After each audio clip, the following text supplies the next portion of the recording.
Lepo pozdravljeni, ponovno z vami Gregor iz kanala Greg's Court in kakšna noč je za nami.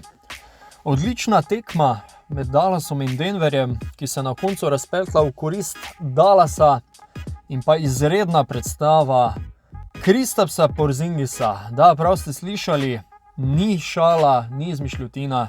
Kristaps Porzingis je bil tokrat glavni mož v vrstah Dallasa, naš Luka pa je odigral zelo dobro srečanje in končal blizu trojnemu dvorčku. Glavna je pa zmaga in pa sodelovanje z Kristapsom. No, o tem pa nekoliko več. Vmes pa vas še vljudno povabim, če ste tukaj novi, da se naročite na moj kanal Greg's Court za nove podobne analize in pa highlightse, kar se tiče Dallasa in ostale slovenske košarke in pa NBA seveda. Takole, da se vrnemo k temi. Dallas je kar težko pričakoval tole tekmo z Denverjem.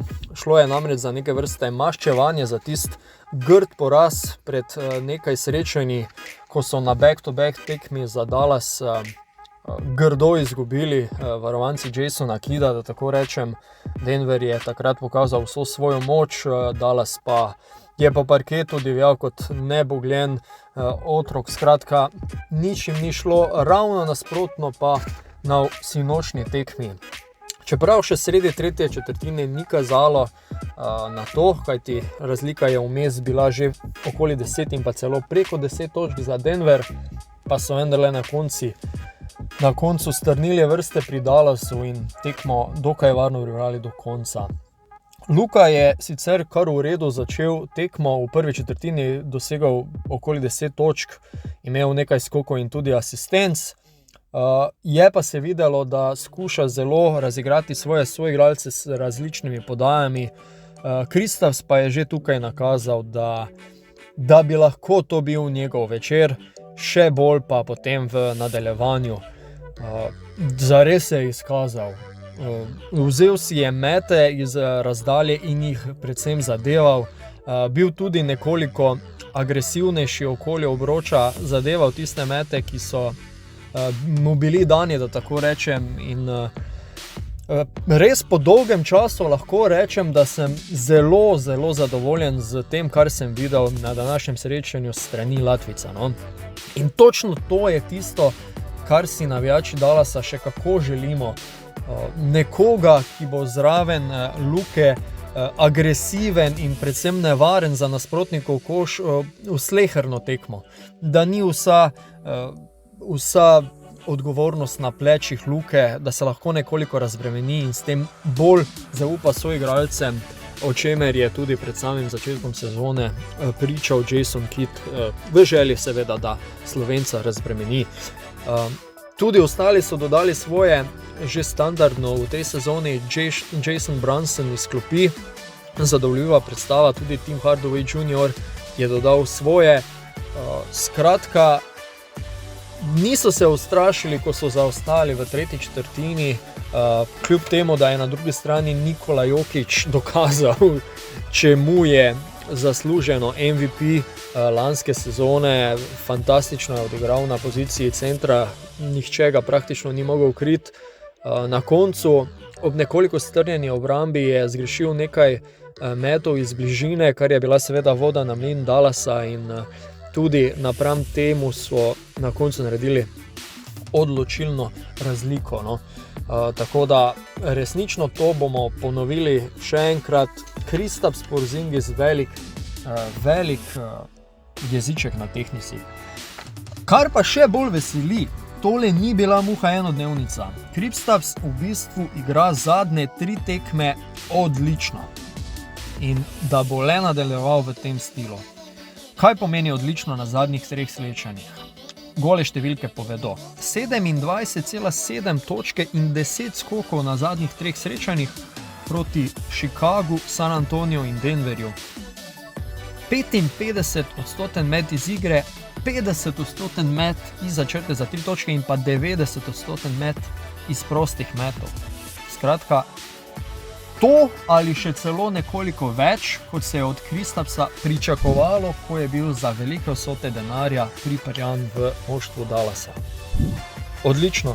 Včeraj je tudi marsikatera akcija med Luko in Kristapsom, ki se je išla na koncu, še posebej tista, ko je Luka fintiral met za 3 točke, podal na trojko Porzingisu, ki se ni odločil za met, in pa močno podal utekajočemu Luki, ki je na to dosegal koš, oziroma mu je bila met mu je bil blokiran na nedovoljen način, kakorkoli, 2 točki sta bili vpisani in to je sama pika na i bila včerajšnjemu sodelovanju. No. Bi tukaj še izpostavil, da je v tretji četrtini odločilno vlogo in pa začetkom četrte četrtine naredila peterka, v kateri ni bilo ne Luke in ne Kristapsa, kar je v bistvu zelo zanimivo in ogromen arsenal za naprej. No. Mislim, da to more tudi strokovni štab Dallasa izredno veseliti in pokazatelj, da se enostavno na Entekilino, Brunsona in ostale Bullocka da zanesti. No. Manjkal je Maxi Kleber, ki bi s kakšno trojko morda na tej tekmi oziroma bo na naslednjih dodal še kakšen mozaik v vsej zgodbi, ampak dobro, to je to. Da se dotaknem še nekoliko Luke.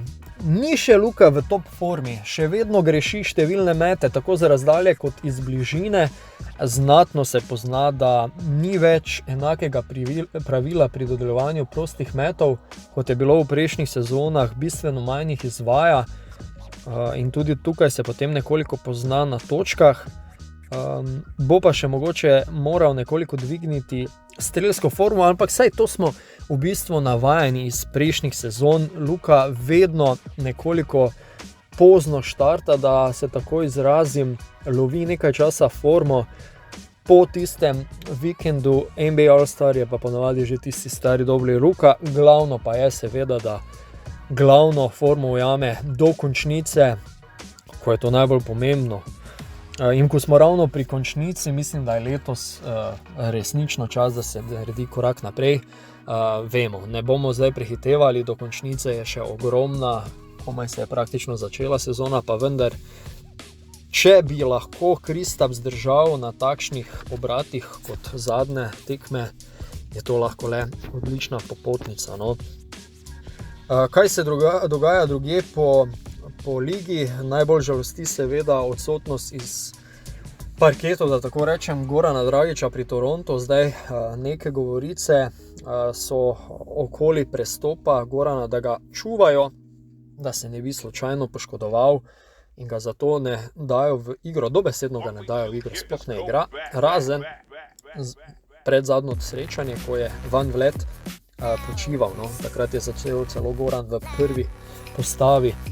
Kakorkoli škoda, no, da se mu na praktično koncu kariere dogaja nekaj takšnega, zdaj ko bi še lahko malo igral, morda pa vendarle prestopi ali v to Dallas ali kakršnikoli drug klub, samo da Gogi igra. Podoben je status pri Vlatku Čančarju, nič posebnega, nič novega, naj bi vlekel neko poškodbo, pa upam, da tukaj moj dvom ni kaj preveč resen, ko se mi zdi, da so vzroki nekje druge, predvsem v sami rotaciji trenerja. Kakorkoli, včeraj smo videli, da je bil Vlatko samo v civilu. No. Bomo videli, kako se bo tole razpletlo. Skratka, igre Dallasa veselijo, urnik je pa natrpan. Sledijo tekme proti Phoenixu in LA Clippersom. No, skratka, naslednje tekme bodo težke. V nedeljo po našem času ob 9:30 večer proti LA Clippersom si boste lahko tudi tekmo ogledali na enem izmed slovenskih športnih kanalov. Proti Phoenixu pa zdaj že standardno zjutraj ob 4:00. No. Že mislim, da iz četrtka na petek. Tako da ja, Phoenix vemo, da je ujel formo. Ni naključje, da so bili lani v finalu lige NBA. Zdaj Clippersi pa tako ali toliko že Dallas zdajle zadnji 2 leti ima neko posebno rivalstvo, tako da mislim, da tudi ob zadnjih rezultatih Dallasa se imamo marsičesa za veseliti. No. Tako, tole je bilo na kratko. Izredno me zanima vaše mnenje, ste mogoče spremljali zadnje tekme, ali je Porzingis vendarle na pravi poti, da upraviči, zakaj je bil pripeljan v Dallas, kaj je z Luko, ali sprejemate to, da je še nekoliko počasen v svojih številkah, čeprav dosega izredne številke, ampak vseeno ne takšne, kot smo od njega vajeni.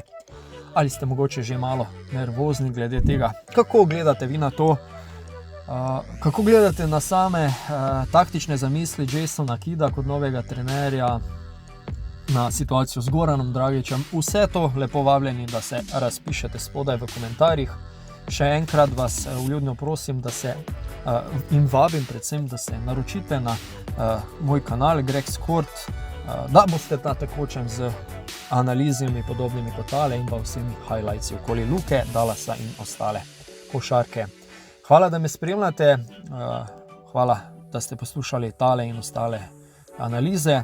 Do naslednjič vas prav lepo pozdravljam. Gregor sem bil z vami iz Greg Skorta. Imejte lep dan, noč oziroma jutro, kadarkoli to poslušate. Lep pozdrav!